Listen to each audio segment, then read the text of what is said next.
ପବନ କଲ୍ୟାଣ ଜାଣିଥିବେ ଆପଣ, ତାଙ୍କର ଗୋଟେ ମୁଭି ରିଲିଜ୍ ହେଇଥିଲା ଉସ୍ତାଦ ଭଗତ ସିଂ, କାହା ସହିତ? ଧୁରନ୍ଧର 2 ସହିତ, ଧୁରନ୍ଧର ରିଭେଞ୍ଜ ସହିତ ରିଲିଜ୍ ହେଇଥିଲା। ମାନେ କେବଳ ବୋଧେ ସାଉଥ୍ ଅଡ଼ିଏନ୍ସଙ୍କ ପାଇଁ ରିଲିଜ୍ ହେଇଥିଲା, ମାନେ ତାମିଲ ତେଲୁଗୁ ୟା ତେଲୁଗୁ ଅଡ଼ିଏନ୍ସଙ୍କ ପାଇଁ ରିଲିଜ୍ ହେଇଥିଲା। ତ ସେ ମୁଭିଟା ଏବେ ମାସେ ପରେ, ଠିକ୍ ମାସେ ପରେ OTTରେ ଆସିଗଲା ନେଟଫ୍ଲିକ୍ସରେ। ତ ସେ ମୁଭିଟା ମୁଁ ହିନ୍ଦୀରେ ଦେଖୁଥିଲି କାଲି।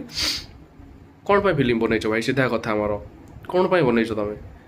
ମାନେ 10 ବର୍ଷ ପୂର୍ବରୁ ଯେମିତି ସାଉଥ୍ ମୁଭି ବନା ହେଉଥିଲା, ଠିକ୍ ସେମିତି ମୁଭି ଭାଇ। ହିରୋକୁ ଛାଡ଼ିଦେଲା ପରେ କାହାର କିଛି କାମ ନାହିଁ ମୁଭିରେ, ବସ୍ ଫିଲର ପାଇଁ ସେମାନେ ଅଛନ୍ତି। ହିରୋଇନ୍ 2 ଜଣ ରଖିଛନ୍ତି, 2 ଜଣଙ୍କର ୱେଷ୍ଟ ଭାଇ, ମାନେ ଟୋଟାଲ୍ ତାଙ୍କର କିଛି ନାହିଁ ମୁଭିରେ।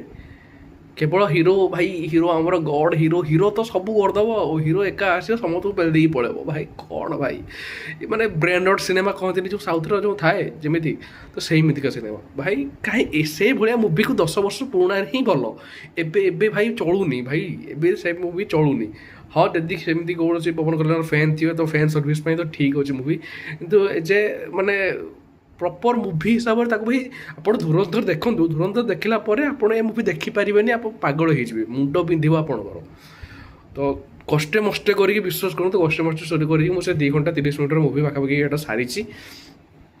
ବାସ୍ ଏତିକି କହିବି, ନ ଦେଖିବାଟା ହିଁ ଭଲ।